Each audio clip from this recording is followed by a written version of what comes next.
The quiet hum of a cabin built to endure is a kind of prayer. The wind against the high window panes of Jedediah Stone's cabin wasn't just a sound. It was a physical weight. It pressed on the hand-hewn logs, searching for a single chink in the daubing, a moment of weakness. Tonight, in the heart of the San Juan Mountains in the long winter of 1878, the wind was a hungry animal, and it found nothing. Jedediah had built this place not just to stand against the storm, but to breathe with it. He sat at his small table, the lamplight pooling on the worn grain of the wood. His companion, a slate-gray wolf hybrid named Ghost, lay before the stone hearth, his breathing a slow, contented rhythm that countered the storm's fury. Ghost's ears, however, were never fully at rest. They swiveled, tasting the air for sounds Jedediah couldn't hear. Jed ran a whetstone along the edge of a skinning knife, the soft shh of familiar comfort. This was his world, simple, ordered, and solitary. His code was carved into the silence of these mountains. Speak little, do right, and never ever let the past knock on your door. The past had tried once, and the fire it brought had taken everything. He could still smell the smoke on nights like this, a phantom scent of burning pine and regret. It was a wound that had scarred over but never truly healed. That's when Ghost's head lifted. A low growl, more a vibration than a sound, rumbled in his chest. "It's just the wind, boy," Jed murmured, not looking up.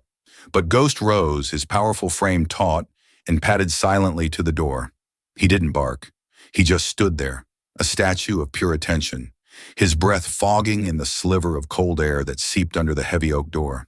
Jedediah froze, the whetstone still in his hand. He hadn't imagined it. It was a sound no thicker than a falling needle, but it was there. A knock, a frantic, desperate little drumming that was almost lost in the blizzard's roar. No one came this high up the mountain, not in summer, and certainly not in what the old-timers called the white dark, a blizzard so fierce it could steal the breath from your lungs and the direction from your soul. A traveler caught in this wouldn't be knocking. They'd be a frozen statue by now. The past, he thought, his knuckles whitening on the knife. It found a way. Would you open the door for that knock? Keep your answer. We'll test it soon. Ghost looked back at him, his pale yellow eyes asking a question Jedediah had spent 10 years avoiding. Jed shook his head. "No one's out there, Ghost. Go lie down." The dog whined softly, a sound of profound disagreement. And then the sound came again, clearer this time. Not a knock, but a voice. A child's voice, thin and sharp as an icicle. "Please." The word was ripped away by the wind, but it had been spoken. Jedediah's heart gave a hard, painful kick against his ribs. The memory flashed, not just smoke, but a small hand he couldn't reach, a face lost in the orange glow. He slammed the door on the thought, his jaw tight. His code was clear. Solitude was safety. The world below was full of troubles that weren't his to carry. He stood up, his chair scraping against the floorboards.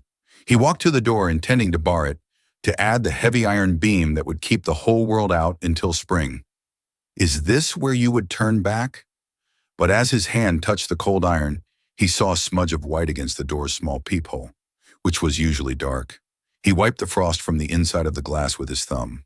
Through the swirling chaos of snow, he saw it. A shape, small, huddled, a mound of white that wasn't just a snowdrift. He hesitated for one last, long second. Every instinct screamed at him to stay inside, to keep his peace, to honor the promise he'd made to himself. But the man who made that promise hadn't heard a child's plea in a decade. With a curse that was half prayer, Jedediah pulled the door inward. The storm lunged into the room, a screaming vortex of ice and cold that extinguished the lamp and sent sparks dancing from the hearth. In the sudden flickering firelight stood a little girl, no older than 7 or 8. Her face was blue with cold, her coat a threadbare thing crusted with ice. She wasn't looking at him. She was looking at Ghost, her eyes wide with a fear so deep it had frozen past tears, and clutched in her raw red hand, held against her chest like a shield, was a small, crudely carved wooden bird, a wren. She swayed on her feet and then crumpled forward into the cabin, a small drift of snow and desperation on his clean-swept floor. Jed slammed the door against the storm, the cabin plunging back into the warm firelit quiet. He stood over her, the wind howling outside, his two codes at war within him, the one that kept him safe and the one that demanded he do right. He knelt, his calloused hands surprisingly gentle as he reached for the child. The choice had already been made. Stay with me, right here in the warmth. That little wooden bird she's holding isn't just a toy. It's a map, and it's about to lead Jedediah somewhere he never wanted to go again. Back into the world of men. What secret is carved into its wings? Jedediah worked with a focused, silent efficiency. He carried the girl to the hearth, laying her gently on the thick bearskin rug. Ghost, his earlier suspicion replaced by a quiet curiosity, came and lay down a few feet away, watching with his intelligent eyes. The girl's breathing was shallow, a faint, rattling sound that spoke of deep cold. Jed stoked the fire, adding seasoned birch that caught with a cheerful roar, pushing a wave of heat into the room. He carefully removed her frozen coat and boots, his movements economical and sure. He chafed her hands and feet, feeling the life slowly, painfully return to them. All the while, he didn't speak. Words were for bargains and betrayals. Actions were for truths. He ladled broth from the pot simmering on the stove, the savory scent of rabbit and root vegetables filling the air. He propped her up and she drank, her eyes still half closed, the warmth spreading through her. If you're listening in the dark, notice the nearest warm thing. A blanket, a cup of tea, the presence of another being. Keep that feeling in mind. That's what she was feeling right then. Finally, her eyelids fluttered open. They were the color of a summer sky, startling in her pale, drawn face. She looked at him, then at Ghost, and her small body tensed. "He won't harm you," Jed said. His voice was rough from disuse, like stones grinding together. "Name's Ghost. He's got better manners than most men." The girl didn't answer. She just pulled the blanket tighter around her shoulders, her other hand still clutching the wooden wren. "You have a name?" Jed asked, keeping his distance, not wanting to spook her. She hesitated, then whispered, "Lily." "Jedediah." He offered his name like a piece of firewood, a simple, practical thing. He waited. The silence stretched, filled only by the fire and the wind. He knew better than to push. A scared creature, child or animal, needed space to feel safe. He went back to his chair and began cleaning the knife again, the rhythmic sound meant to be calming. After a long time, Lily spoke again, her voice barely audible. "Are you a trapper?" "I am. My papa was a miner," she said. "Was." The past tense hung in the air like smoke. He said if I ever saw Mr. Croft's men, I was to run. Run to the high peaks and don't look back." Jedediah's hands stopped their motion. Silas Croft. The name was a poison in the valleys below. Croft was a man who owned the biggest mine, the town's only store, and the loyalty of men who valued coin over conscience. He was a spider at the center of a very large web. "Why would Croft's men be after your papa?" Jed asked, his voice low and even. "Do you trust him yet?" Lily's eyes filled with tears that now had the warmth to fall. "The papers," she whispered. "Papa found a new vein, a rich one. He filed a claim on it. Mr. Croft said it belonged to him, said Papa was a thief." Her small body started to shake. "They came to the cabin. I hid, like Papa told me to. I heard shouting. Then it got quiet. I ran." Jedediah's jaw hardened. He'd seen Croft's brand of justice before. It was swift, final, and always tilted in his favor. This girl wasn't just lost. She was hunted. And by bringing her in, Jed had broken his first rule. The past, in the form of Silas Croft and his greed, was now sitting by his fire. "Breathe with me, in and out." "Good. The wind is shifting."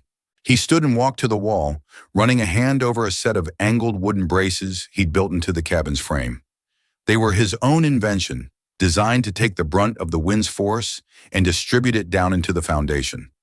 The cabin didn't just resist the storm, it flexed with it, bowing where it needed to, holding strong where it must. Like a man ought to, he thought. Right now he felt the pressure building, and he wasn't sure which braces would hold. He looked back at Lily.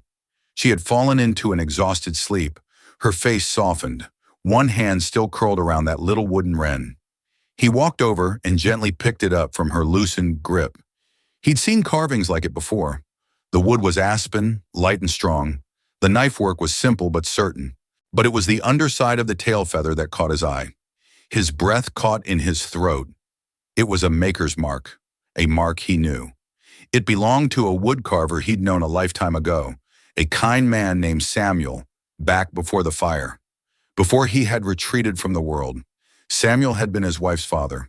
This little bird wasn't just a toy. It was a message from a life he had buried. And this child, this orphan of the storm, was somehow connected to it. He was no longer just a man in a cabin. He was a guardian. The storm outside was nothing compared to the one that was coming. Don't go anywhere. The storm has locked them in, but the real danger is down in the valley. That little brand on the wren has just tied Jedediah's forgotten past to this little girl's future. How will a man who speaks so little tell a truth loud enough to be heard over a rich man's lies? For 2 days, the world was nothing but white noise and the four walls of the cabin. Jedediah and Lily fell into a quiet rhythm. He would tend the fire, check his traps near the cabin, and mend a tear in her thin coat with sinew thread and a bone needle. She would sit by the hearth, watching him, her blue eyes taking in every careful movement. She spoke little, but her presence was a sound louder than the storm had ever been.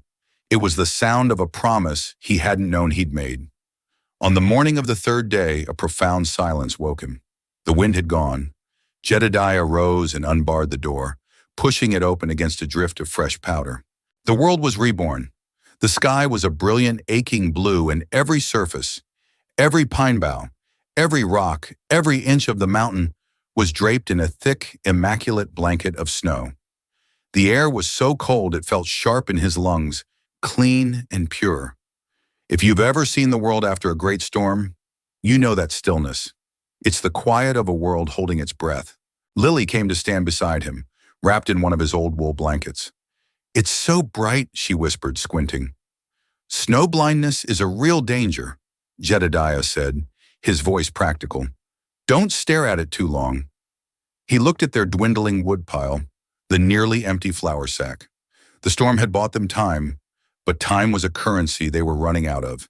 They couldn't stay here. Croft's men would start searching as soon as the passes were clear. His gaze fell to the valley below. The main trail would be impassable, but worse, it would be watched.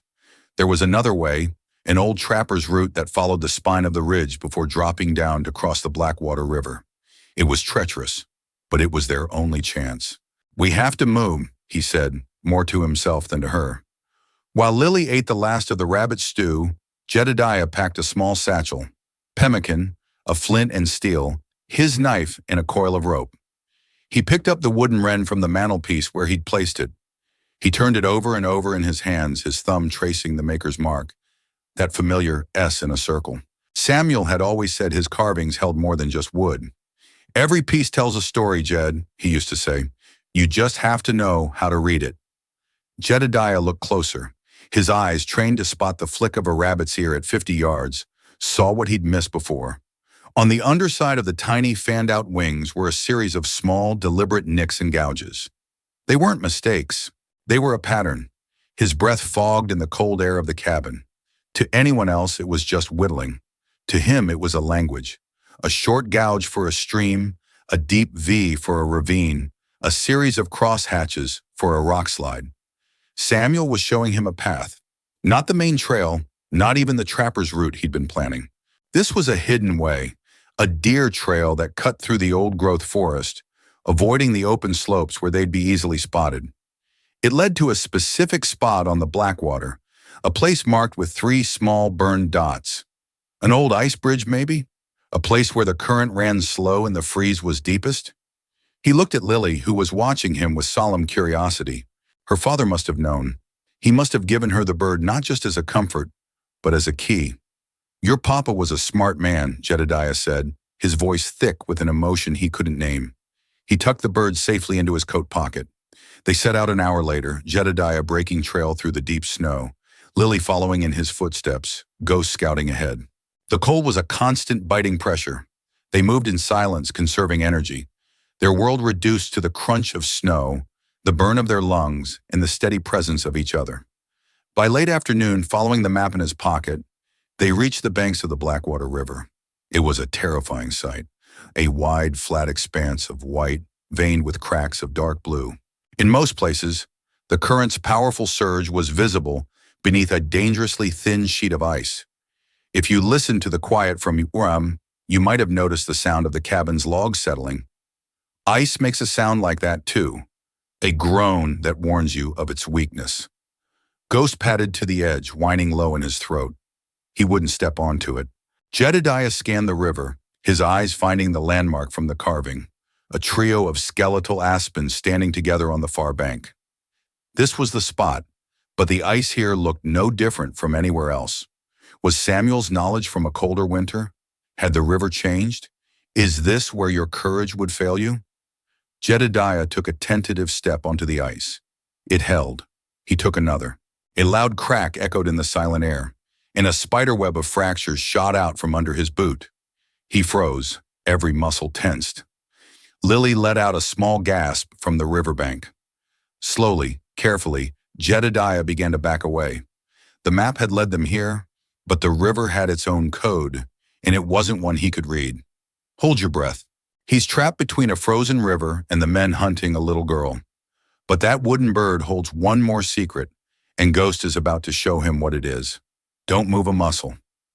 Jedediah stood on the snowy bank, the setting sun painting the western peaks in shades of orange and violet. The beauty of it was a sharp contrast to the cold knot of failure in his stomach. The river was a barrier he couldn't cross, and with every minute they lingered, the odds of Croft's men finding their tracks grew. He looked at Lily. She wasn't crying. She just stood there, small and resolute, her trust in him absolute. That trust felt heavier than the mountain itself. He had brought her this far only to be stopped by a sheet of frozen water. What kind of protector was he? Breathe with me now. In through the nose and out through the mouth. Good. Sometimes the path forward isn't a straight line. Ghost, who had been pacing anxiously at the river's edge, suddenly stopped. He lowered his head, sniffing intently at the snow-covered ice near the bank.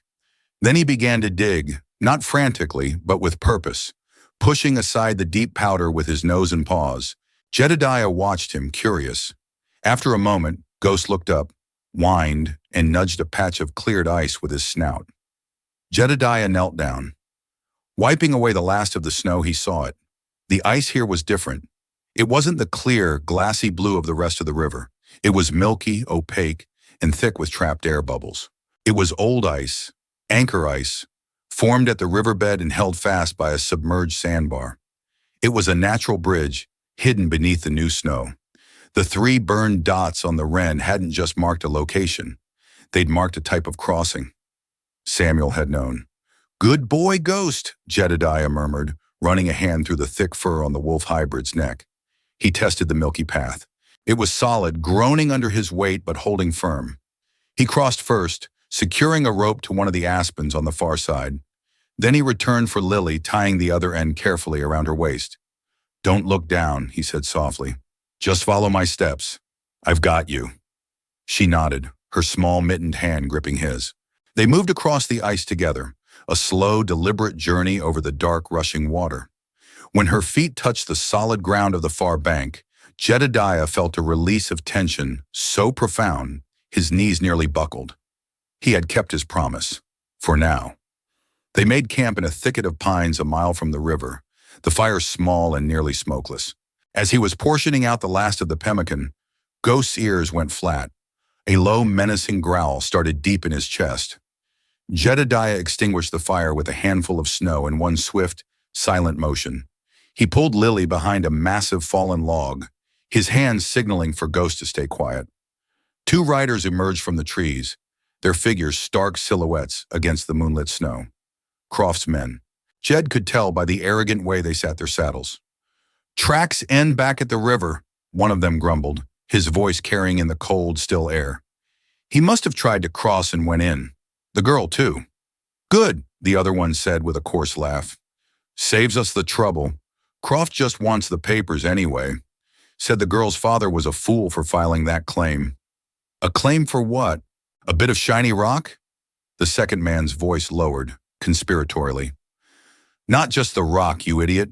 That land sits right on the only viable route for the new railroad spur. Croft gets that pass. He controls everything coming in or out of these mountains for the next 50 years. The gold is just a sweet bonus to shut up the mining commission. There it was. The quiet kind of danger, the one that wore a suit and a friendly smile in town, was far more lethal than the storm. It wasn't just about a single gold claim. It was about the future of the entire valley. Do you see now why one little girl is such a threat?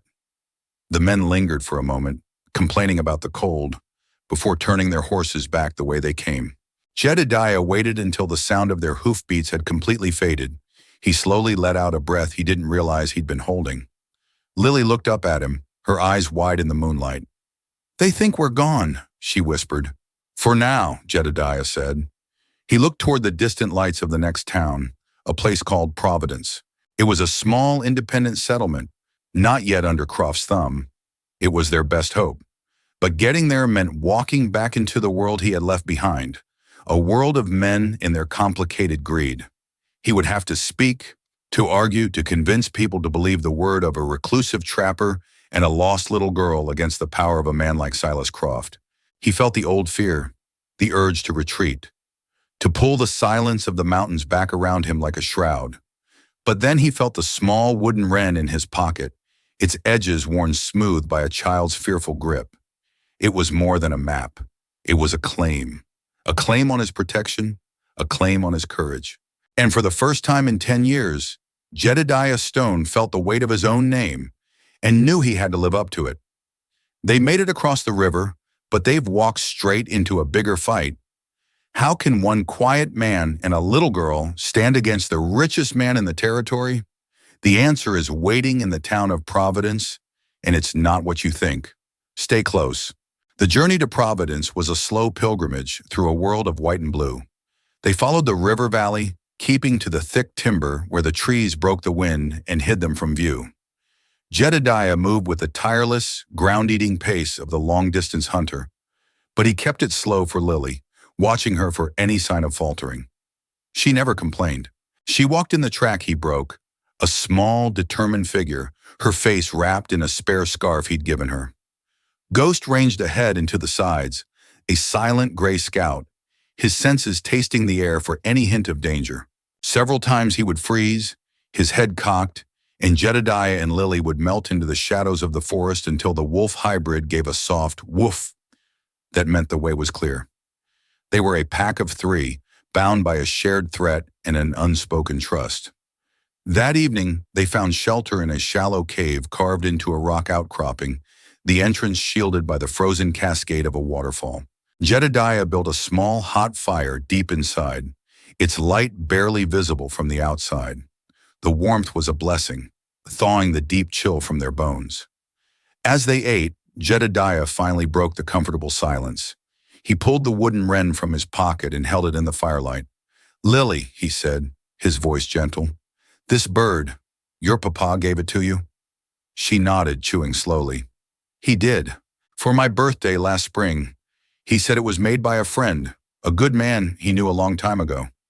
Jedediah's heart beat a little faster. "Did this friend have a name?" "Samuel," she said without hesitation. "Papa said Samuel was the best woodcarver in the Three Valleys. He said he could make a piece of aspen look so real you'd expect it to sing. He was my mama's papa." The cave seemed to shrink, the air growing thick. Samuel, his wife's father. The quiet, kind man with sawdust in his beard and wisdom in his hands, who had treated Jedediah not as an outsider, but as a son. The connection he'd suspected was now a solid, unbreakable thing. "Your mother," Jedediah started, his voice catching. "What was her name?" "Anna," Lily whispered. "She looked like me," Papa said, "but she went to be with the angels when I was a baby." Anna, not Alara. Samuel had 2 daughters. He remembered now, a vague memory of a younger sister, a quiet girl who had married a miner and moved away years before the fire, before everything fell apart. This little girl wasn't just Samuel's granddaughter. She was Alara's niece, his niece. Breathe with me now. In and out. Sometimes the past doesn't come back to haunt. Sometimes it comes back to be healed. The memory of the fire roared up in his mind, fierce and consuming. He saw the flames, felt the helpless agony, heard the screams that turned to silence. He had failed to save his wife. He had failed to save their unborn child. The guilt was a phantom limb, an ache that had defined him for a decade. He had run to the mountains to escape that man, the one who had been too slow, too weak. He looked at Lily, her face illuminated by the fire, her sky-blue eyes watching him with a child's open curiosity. In her face, he saw a ghost of Alara's smile. He saw the family he had lost and thought was gone forever, and he realized this was not a second tragedy. It was a second chance. Rescuing her wasn't just about doing right by a stranger. It was about honoring the blood of the woman he had loved. It was about finishing a promise he thought had burned to ash. Is this where the past becomes a burden or a reason to stand taller? For Jedediah, the answer was suddenly, blindingly clear. He reached out and gently tucked a stray strand of hair behind her ear. His touch was hesitant, clumsy with disuse but warm. "Samuel was my friend too," he said, his voice thick. "A long time ago, he taught me how to read the grain in a piece of wood. And your Aunt Alara, she taught me how to read the stars." Lily's eyes widened. "You knew my aunt?" "I did," he said, a sad smile touching his lips for the first time in years. "She was as bright as any star in the sky." He didn't need to explain more. Not yet. For now it was enough to know the thread that bound them together. He was no longer just a man helping a lost child. He was an uncle protecting his kin. The vow he'd made in his cabin, born of a code, was now forged anew in the fire of memory and love. He would not fail again. The bond is forged. But knowing who she is only raises the stakes. Silas Croft isn't just hunting a miner's daughter anymore. He's hunting the last piece of a family Jedediah thought was gone forever. And the weather's about to turn. Stay with me. The next morning, the world had changed again. The sky was no longer blue, but a low, oppressive sheet of gray. The temperature had plummeted, and the wind had returned with a new, spiteful edge. It drove pellets of ice and snow horizontally through the air, stinging any exposed skin. Another storm was closing in, faster and colder than the last. "We can't stay here," Jedediah said, his breath pluming in the frigid air. "And we can't make Providence before this hits full force." He scanned the landscape, his mind a map of every ridge, ravine, and stand of timber for 50 miles. He remembered a place, a spot he'd noted years ago during a long hunt, a bluff of granite shielded by a dense grove of ancient spruce trees, their low-hanging branches already heavy with snow. The trek was brutal. The wind was a physical force trying to push them off their feet. Jedediah walked in front, his broad back taking the brunt of the storm, creating a small pocket of calm for Lily to walk in. He felt like one of his cabin's braces, bowing against the pressure but refusing to break. He had learned from the wind, from the patient strength of the trees. You don't fight the storm head-on. You find a way to move with it, to yield without surrendering. They reached the grove just as the sky opened up completely, the world dissolving into a maelstrom of white. The spruce trees, some centuries old, formed a natural ceiling, their layered branches catching the worst of the snow. Beneath them, the ground was a sheltered hollow, the air still and remarkably warmer. If you've ever felt truly safe when the world outside was wild, you know the feeling in that small space. "We'll stay here," Jedediah said, his voice calm and certain. He set to work immediately. Using his knife and a flattened piece of bark as a shovel, he began hollowing out a deeper space in the snowdrift that had formed against the granite bluff. He didn't dig a tunnel but a small domed chamber, packing the snow as he went. He worked with an economy of motion that was mesmerizing to watch. Every movement had a purpose. Lily huddled under the branches, Ghost curled at her feet like a living blanket, both of them watching him. He wasn't just building a snow cave. He was building their survival. He was building hope out of frozen water and sheer will. When he was done, he lined the floor with a thick layer of spruce boughs, their needles creating an insulated mattress that kept them off the snow. The space was small, just big enough for the three of them, but it was shielded from the wind and the biting cold. He used his flint and steel to light a small bundle of dry twigs and pine resin he carried in an oilskin pouch. Soon, a tiny smokeless fire flickered in a shallow pit near the entrance, its light and warmth pushing back the oppressive gloom. If this part found you, drop one word at the end. Fire. I'll know you were here. Inside their temporary home, the roar of the blizzard was reduced to a muffled whisper. The warmth from the fire in their own bodies was held by the insulating walls of snow. Jedediah passed Lily a strip of dried deer jerky. It was tough, but it was sustenance. My wife, your Aunt Alara, he said quietly, breaking the silence. She would have liked this. She always said the coziest homes were the small ones. Lily looked at him, her eyes reflecting the small flame. What was she like? Jedediah thought for a long moment, the memories unspooling not with pain, but with a gentle warmth. She laughed. A lot. She said my face was too serious, that it might freeze that way in the winter. He smiled, the expression unfamiliar on his own face. She loved the color of the sky right before the sun comes up. And she could name every flower on this mountain, even the tiny ones you don't notice unless you're looking close. He was giving Lily back a piece of her family, a story she never would have known. And in the telling, he felt a part of himself, a part he thought long dead, flicker back to life. In the heart of the storm, in a shelter built of snow and memory, a new kind of warmth was kindled. They weren't just surviving, they were becoming a family. They're safe for the night. But Silas Croft's ambition doesn't sleep. When the storm breaks, the path to Providence will be clear. But Croft has laid a trap, not with guns, but with lies. How can Jedediah fight a whisper campaign that has already poisoned the town against him? Don't go away. The town of Providence lay in the valley like a handful of scattered pebbles. It wasn't much. A single muddy street, a dozen or so buildings of raw, unpainted lumber, and a plume of smoke rising from the blacksmith's forge. But after days in the blinding white of the mountains, the simple sight of it, the promise of shelter and other people, felt like a miracle. As they walked down the main street, Jedediah felt a change in the air that had nothing to do with the weather. Doors that had been open were quietly closed. Faces that glanced from windows were quickly withdrawn. He felt the weight of 100 unseen eyes, and they were not friendly. The silence here was different from the silence of the wilderness. The mountain's quiet was honest. This was the quiet of judgment.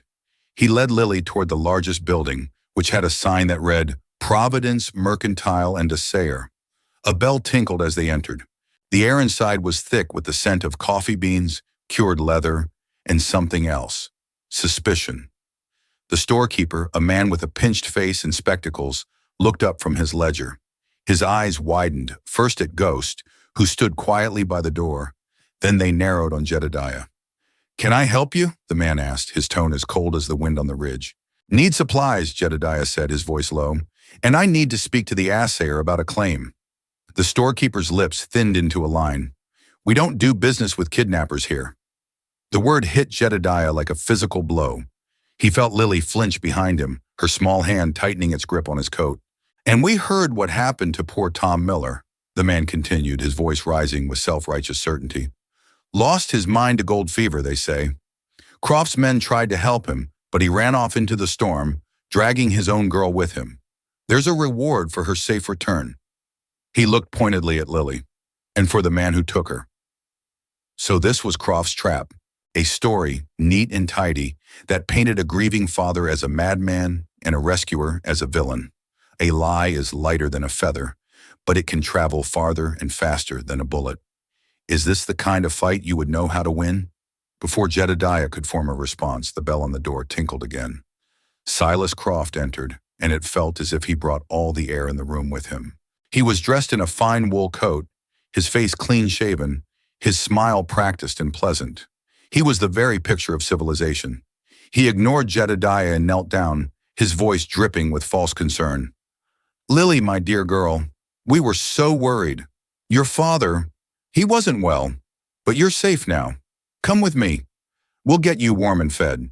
He reached for her hand.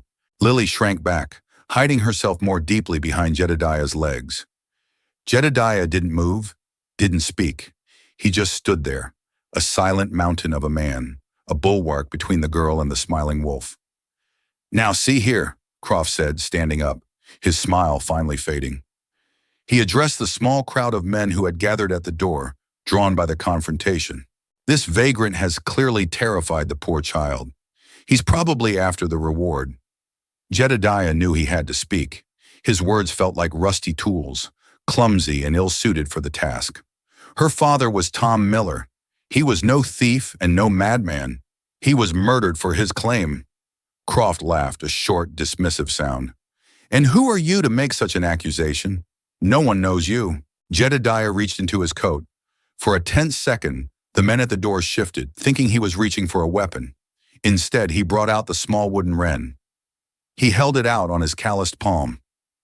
"I am Jedediah Stone," he said, his voice clear and steady. "And this bird was carved by Samuel Weatherby, Lily's grandfather." He turned the wren over, showing the underside of the tail feather. "This is his mark. If you noticed the simple S inside a circle from before, you knew this moment was coming. A simple truth held in the light." A large, soot-stained man pushed his way through the crowd at the door. It was the blacksmith. He squinted at the wren. "By heaven, it is," he boomed, his voice rumbling like his forge. "That's Samuel's mark, right enough. I'd know it anywhere. He marked every piece he was proud of, carved a set of cabinet doors for my wife with that same circle S right on the inside." The blacksmith, a man the town knew and trusted, looked from the bird to Jedediah, then to Lily.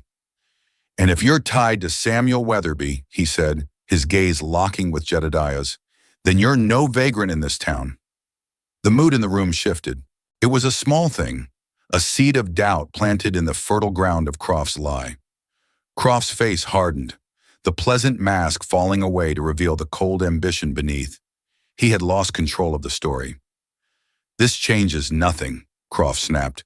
"The girl is an orphan. She belongs under the town's protection, my protection." "She's family," Jedediah said, the words tasting strange and wonderful on his tongue. "And she's under mine." The truth has a foothold, but Croft's power runs deep. Jedediah has won the battle in the store, but the war for Lily's future has just begun. He's about to make a choice that will break his oldest rule and change his life forever. "Don't turn away now." The blacksmith's name was Elias Thorne, and his handshake was as firm and true as the iron he worked. He led them from the mercantile, cutting through the tense crowd with a glare that dared anyone to follow. He took them not to his house, but to the smithy itself, a place of fire and sweat and honest work. It felt safer than any parlor. "Croft owns the sheriff and the magistrate," Elias said, banking the fire in his forge until it was a low, glowing beast. "But he doesn't own me. You and the girl can stay here. No one will bother you." He gave Lily a cup of warm milk and a small, perfectly balanced iron horse he'd forged for his own son. She sat on a stool by the hearth, her small shoulders finally starting to relax, Ghost lying faithfully at her feet. For the first time in days, she looked like a child, not a survivor. Jedediah stood by the wide-open doors of the smithy, looking out. The mountain peaks he called home were visible in the distance, their snowy tops glowing in the late afternoon sun. He felt their pull, a deep, instinctual urge to take Lily and Ghost and disappear back into that silent, simple world. They could be at his cabin in 2 days. They could bar the door and be safe. Croft's reach was long, but it couldn't touch them in the high country. That was his code. Solitude was safety. But as he watched Lily trace the lines of the iron horse, he saw the flaw in that logic. He could keep her body safe on the mountain, but her spirit would never be free. Her father's name would remain stained, his legacy stolen. She would grow up a fugitive, always looking over her shoulder. The safety of the cabin would become a cage. What would you trade for a true peace of mind, not just for yourself, but for someone you loved? He thought of Alara. She had never feared the world of men. She had loved the town festivals, the barn dances, the simple act of talking with a neighbor over a fence. She believed that people, at their core, were good. Running away was his answer, not hers. It was the answer of a man still ruled by a wound. Breathe with me now, in and out. This is the moment a path changes. He turned from the mountains and looked at the fire of the forge. He saw how Elias took a piece of cold, unyielding iron and with fire and force and patience, hammered it into something new. Something useful. Something strong. He knew what he had to do. It was a choice that went against every instinct for self-preservation he had honed over the last decade. He walked over to Elias. "The claim papers," Jedediah said. "Lily said her father had them. They must have been in his cabin." "Croft's men would have burned the place to the ground after they finished," Elias said grimly. "They'd assume the papers burned with it." "My wife's father taught me a thing or two about fire," Jedediah said, a new hardness in his voice. "Samuel always said the hottest part of a cabin fire is in the center, where the roof collapses. But the edges, near the stone foundation of a hearth, things can survive there, especially if they're in an iron box." It was a long shot, a desperate gamble. It meant going back, walking straight toward the danger he had just escaped. But it was the only way. "I'm going back for them," Jedediah stated. It wasn't a question. Elias looked at him, truly seeing the man beneath the wild beard and buckskins. He saw the resolve, the quiet, unshakable courage. "You can't take the girl." "I know," Jedediah said. He knelt in front of Lily. "I have to go away for a little while, to get something your papa left for you. Elias and his wife will keep you safe, and Ghost will stay with you." At the sound of his name, the wolf hybrid lifted his head, then moved to sit beside Lily, pressing his body against her legs. A silent, furry promise. Lily's eyes welled with tears, but she didn't cry. She just nodded, clutching the little iron horse. "You'll come back?" she whispered. "I will," Jedediah said. "I'm your family now, and we don't leave family behind." He was breaking his oldest, deepest rule. He was not running from the past. He was running toward it, to reclaim it. He was leaving the person he had sworn to protect in order to truly protect her. It was the hardest, bravest thing he had ever done. He's walking back into the wolf's den, alone. The cabin holds the proof he needs, but what else did Croft's men leave behind? The fire of the forge is nothing compared to the fire of a man's greed. "Stay with me, right here by the hearth." The journey back to the burned cabin was a different kind of quiet. Before, the silence of the mountains had been a shield. Now it was a space filled with thoughts of Lily. He saw her face in the patterns of the frost on the pine needles, heard her whispered questions in the sigh of the wind. He was alone, but he was no longer lonely. He was moving with purpose, a man on his way to reclaim a piece of a stolen future. He traveled light and fast, Ghost's absence a hollow spot at his side. He missed the wolf hybrid's silent companionship, the certainty of another living being sharing his path. But he knew Ghost was where he needed to be, a furry, watchful guardian for a little girl with sky-blue eyes. He reached the clearing at dusk. The cabin was a skeleton, a collection of blackened logs against the pristine white snow. The stone chimney stood like a lonely monument to a life that had been. The air was still, heavy with the cold, clean scent of burned pine.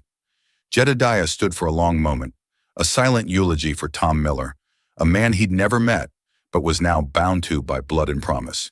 He walked to the great stone hearth. As he'd predicted, the fire's main force had been upward and inward. The stones themselves were scorched, but the foundation was intact. He began to clear away the debris, charred timbers, frozen lumps of what had once been a home. His hands, bare to the cold, grew numb, but he didn't stop. He was digging for more than paper. He was digging for justice. That's when he heard the click of a hammer being cocked. "Looking for something, Trapper?" Jedediah froze, then slowly straightened up. Silas Croft stood at the edge of the clearing, a Henry rifle held loosely in his arms. One of his men stood a few feet behind him, a pistol aimed squarely at Jedediah's chest. They had been waiting. "I figured you might be stubborn enough to come back," Croft said, his voice smooth and untroubled. "A man like you, all principle and no sense. You should have kept walking." Jedediah didn't answer. He just watched Croft's eyes, the way they flickered with a greedy, impatient light. He looked past Croft, up the steep, snow-laden slope that rose behind the clearing. He knew this place. He'd tracked a mountain lion up that very slope 2 winters ago. He knew the way the snow settled here, heavy and wet on a base of unstable hoarfrost. It was a place that demanded respect, a place that held its breath. "The claim papers?" Croft said, stepping closer. Give them to me. I'll even let you walk away. Disappear back to whatever rock you crawled out from under." Jedediah's gaze dropped to the hearth. He saw the corner of a small iron box wedged between two foundation stones. He reached down slowly and pulled it free. It was heavy, solid, the truth sealed in iron. "You'd kill a man for a piece of paper?" Jedediah asked, his voice low and even. "Kill a father in front of his own home?" Croft's smile was a thin, ugly thing. "Men like Tom Miller don't understand progress. They stand in the way. That land, that pass, it's worth more than 100 of his kind. Now the box." Jedediah looked at the box in his hands, then back at the mountain slope.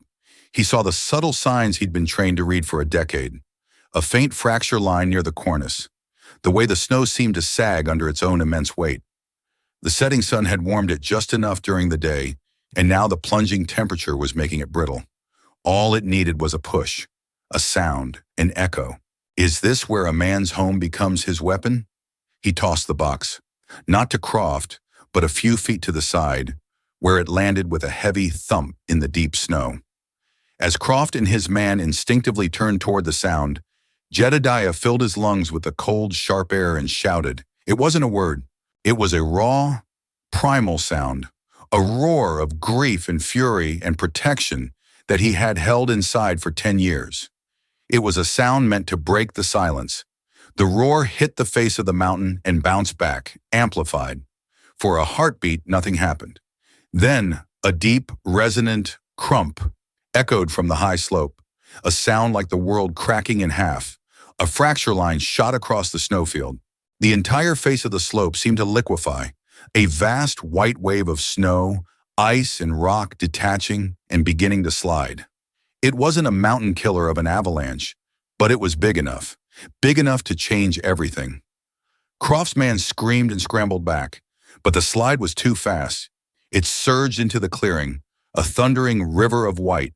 It didn't bury them. It was a force of nature, not malice. It swept Croft and his man off their feet, tossing them like dolls, separating them, disarming them, and pinning them against the far side of the clearing in a deep, heavy prison of snow. The roar subsided, replaced by a profound silence. Jedediah stood untouched. He had not moved. He had simply used his voice, his knowledge, and the mountain's own power. He walked over, picked up the iron box, and looked at the two men. They were alive, sputtering, half buried but not seriously injured. Their guns were gone, swallowed by the snow. They were helpless. "You'll die out here," Croft snarled, his face a mask of fury and fear. "No, you won't," Jedediah said calmly. "Elias Thorne knows where I am. He'll come looking for me when I don't return. And he'll find you. Then you can explain to the whole town what you were doing at a murdered man's cabin." He turned and walked away, the iron box tucked under his arm. He didn't look back. Poetic justice had been served, not by his hand, but by the very mountain Croft had sought to conquer. As he walked, he pulled the little wooden wren from his pocket. It had been a map to a river crossing. It had been a key to his past. Now it felt like something more. It was the foundation of a new home, carved from a promise. He has the truth in his hands, and justice has been left to the cold light of day. But the journey isn't over. The hardest step is the one that leads not away from danger, but toward a new beginning. What does a man who has only known solitude do when he finally finds a family? Stay for the final chapter. When Jedediah walked back into Providence, the sun was high in the sky. He was covered in soot and exhaustion, but he walked with a straight back. He didn't stop until he reached the smithy. The sound of Elias Thorne's hammer was the sound of an honest world, a world worth fighting for. He pushed open the heavy door. Elias stopped his work, his hammer held mid-swing. Lily, who had been sitting on a stool drawing pictures on a piece of slate, looked up. Her face broke into a smile so bright it seemed to light up the whole dusty room. "Jedediah!" She ran to him, throwing her small arms around his legs. He stood frozen for a second, unused to the contact. Then his large calloused hand came to rest gently on her head. Ghost was there an instant later, pushing his wet nose into Jedediah's other hand, his tail thumping a happy rhythm against a stack of iron bars. Jedediah placed the iron box on Elias's anvil. "Tom Miller's claim," he said simply. Elias pried the lid open with a chisel. Inside, wrapped in oilcloth, were the papers, the official claim, a hand-drawn map to the new vein, and a letter. Elias read the letter aloud, his voice thick with emotion. It was from Tom to his daughter, telling her of his love, of his dreams for their future, and instructing her, if anything should happen, to trust the man who carried the wooden wren, a friend of her grandfather's. The final piece of the puzzle. Later that day, a rescue party led by Elias found Silas Croft and his man, half frozen and humbled. Faced with the evidence of the claim papers and the testimony of his own hired gun, who was far more afraid of a winter night in the mountains than of his former boss, Croft's web of lies collapsed. The railroad would find another route. The valley would remain free. That evening, they sat around the table in Elias Thorne's home. His wife, Mary, a woman with kind eyes and a warm smile, had prepared a simple, hearty meal of venison stew and fresh-baked bread. It was the first time in 10 years Jedediah had shared a meal at a family table. The air was filled with the low murmur of conversation, and for the first time, Lily's laughter. She was showing Mary the little iron horse, her voice full of a child's simple joy. Jedediah watched her, a feeling of rightness settling deep in his bones, a warmth that had nothing to do with the fire in the hearth. Breathe with me one last time, in and out. Let the peace of this moment settle. Later, as he was tucking her into a small cot they'd set up for her near the fire, she held up the wooden wren. "Can you tell me another story about Aunt Laura?" she asked, her eyes sleepy. "I can," he said, his voice soft. "I can tell you stories for a long, long time." He had a lifetime of them saved up. After she was asleep, he stood by the window looking out. The lights of Providence were small and welcoming against the vast, dark loom of the mountains. He could see the distant peaks, silvered by the moon. They were no longer a refuge or a hiding place. They were just mountains. His home was here now, in this small, warm room, with this little girl who was his family. The past was not a wound anymore. It was a scar, a part of him, a story to be told. He watched as a few snowflakes began to drift down, soft and silent, blanketing the town in a fresh layer of peace. Ghost came and rested his heavy head on Jedediah's knee, letting out a long, contented sigh.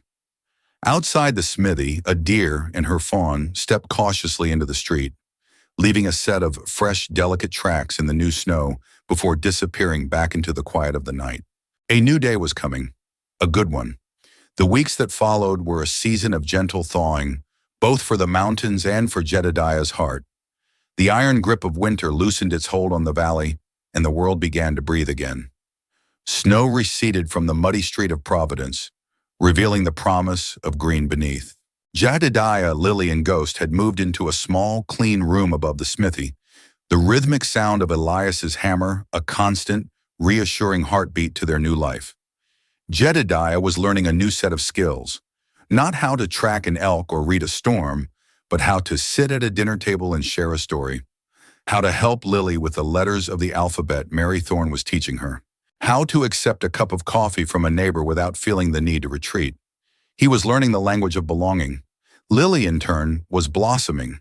The fear had receded from her sky-blue eyes, replaced by a child's bright curiosity.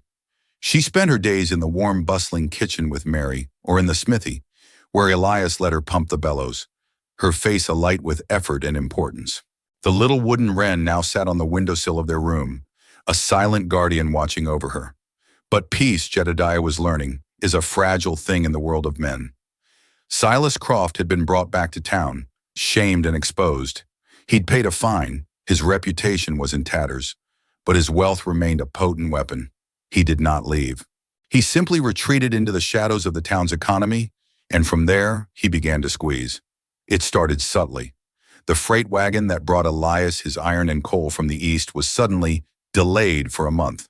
The trapper who supplied the mercantile with pelts found his contract bought out by a silent partner from Denver. The ranchers who relied on the Providence Bank for spring loans were denied, the bank citing a sudden tightening of credit. Each incident was separate, explainable. But Jedediah, a man who understood how one fallen rock could start a landslide, saw the pattern. Croft was strangling the town that had defied him. Is the silence of a town sometimes more dangerous than the silence of the wild? One evening, Elias came upstairs, his broad shoulders slumped with a weariness that had nothing to do with the forge. "He's trying to break us, Jed," he said, his voice low so Lily couldn't hear from her cot.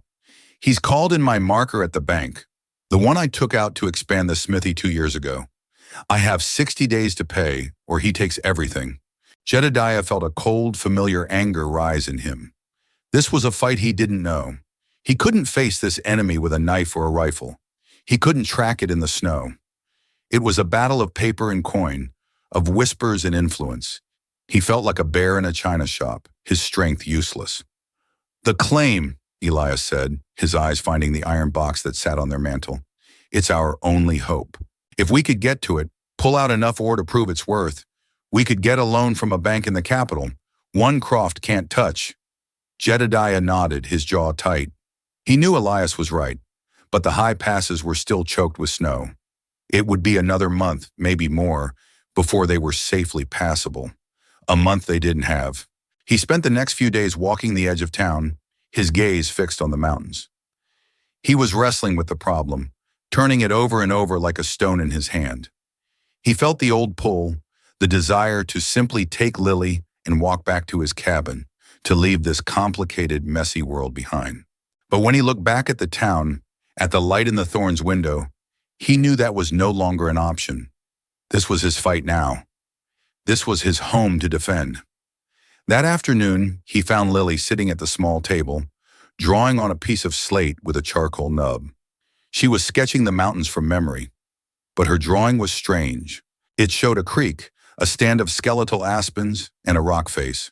From a crack in the rock, she had drawn not just the jagged lines of a gold vein, but also a series of sharp, clear, six-sided crystals.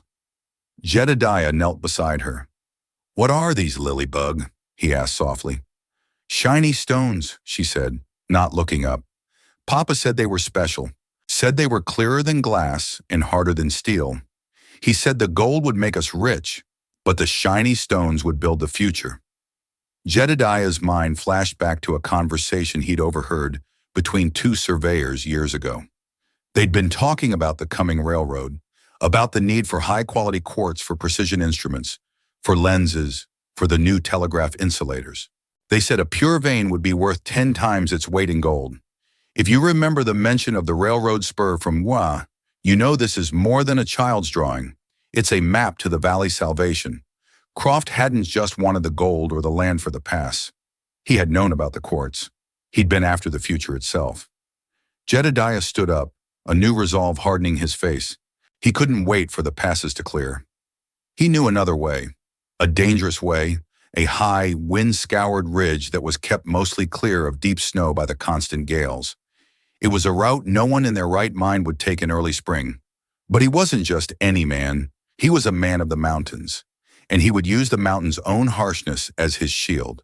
He looked at the little wooden wren on the sill, its simple form a reminder of Samuel's quiet wisdom. "You don't fight a flood by building a dam of stone," Samuel used to say. "You find the high ground." Jedediah had found it. He's going back, but this time he's not just reclaiming a past. He's fighting for a future. The mountain holds the proof, but it also holds its own dangers. Can one man's knowledge of the high wild places defeat a rich man's greed? The answer is on the wind. "It's a fool's errand, Jedediah," Elias Thorne had argued, his face etched with worry. "That ridge is called the Widowmaker for a reason." "The mountain doesn't make widows," Jedediah had replied calmly, coiling a length of good rope. "Men's choices do. This is the only choice we have." He didn't go alone. His decision to walk the high ridge had stirred something in the town. Two other men, a young rancher named Caleb, whose loan had been called in, and a grizzled old prospector called Dusty, who despised Croft on principle, had volunteered to go with him. Jedediah, the man who had lived in solitude for a decade, was now the leader of a small, desperate expedition. He was learning to trust, to rely on the strength of others. It was a lesson harder than any the wilderness had ever taught him. He left Lily in the care of Mary and Elias, a promise to return sealed with a hug that was still new and wonderful to him. And he left Ghost. "Stay," he commanded the wolf hybrid, who whined and pressed against his leg. "Watch her." The dog seemed to understand, moving to sit by the door, a silent gray sentinel. The ascent was grueling. They moved above the tree line, into a world of rock and wind and ice. The air grew thin and bitingly cold. Jedediah led them with a quiet confidence that was contagious, his knowledge of the terrain absolute. He showed them how to read the ice, where to find shelter from the relentless wind, how to move with the mountain instead of fighting it. "Breathe with me now, in and out. Feel the cold, sharp air fill your lungs. They are closer than they've ever been." On the third day, they reached the location from Tom Miller's map, a high, sheltered bowl just below the main ridge. And they saw it, a deep fissure in a wall of granite, and glittering within it, a thick vein of gold. But beside it, just as Lily had drawn, was a seam of quartz crystals, some as thick as a man's arm, all of them perfectly formed and clear as glacial water. It was a geological treasure, a king's ransom. But there was something else. Half hidden under a rockfall, they found the remains of an old campsite, and in it, a rusted tin box containing a surveyor's logbook. Dusty, the old prospector, wiped the cover clean. The name on it was Silas Croft, and the date was from 2 years prior. Inside, in Croft's own neat, precise hand, were detailed notes not only on the gold, but on the quartz seam. He had documented its purity, its extent, and its estimated value. He had known. He had deliberately filed a falsified survey with the territorial office, omitting the quartz, intending to buy the worthless land for pennies on the dollar after driving Tom Miller out. "This is it," Caleb breathed, his voice full of awe. "This is the proof. His own words will hang him." They had what they came for, more than enough to expose Croft's fraud and secure the town's future. As they packed samples of the ore in the quartz, along with the damning logbook, Jedediah felt a deep, quiet satisfaction. He had not won with violence or threats. He had won with truth, persistence, and a trust in the quiet knowledge passed down through a child's drawing and a woodcarver's wisdom. Their return to Providence was triumphant. The evidence was undeniable. Faced with his own logbook, Croft's power evaporated. The territorial marshal, a man who could no longer ignore the mountain of evidence, placed him under arrest for fraud and conspiracy. His empire, built on lies and intimidation, crumbled to dust. A few months later, under a warm summer sun, Jedediah stood on a small rise overlooking the town. He and Lily had a new home, a small, sturdy cabin he had built with the help of Elias and Caleb at the edge of the forest. It was a place where the quiet of the mountains and the warmth of the town could meet. Lily ran up to him, her hands full of wildflowers. Ghost trotted happily at her side. "For the table," she said, beaming. Jedediah took the flowers, his rough hands gentle. He looked from the town to the high peaks, his heart full. He had faced the ghosts of his past and the dangers of the wilderness, not to run from the world, but to build a place in it. The cabin he had built in the Absarokas was a shelter from grief. This one was a home built from love. He sat on the porch step, took a small block of aspen from his pocket, and began to carve. He was not carving a wren, the bird of memory and messages. He was carving an eagle, its wings outstretched, its eyes fixed on the horizon, a symbol of vision, courage, and a future that was finally, truly free.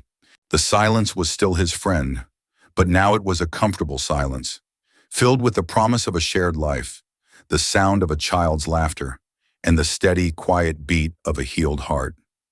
The eagle's wings took shape under his blade, each curl of wood a testament to patience.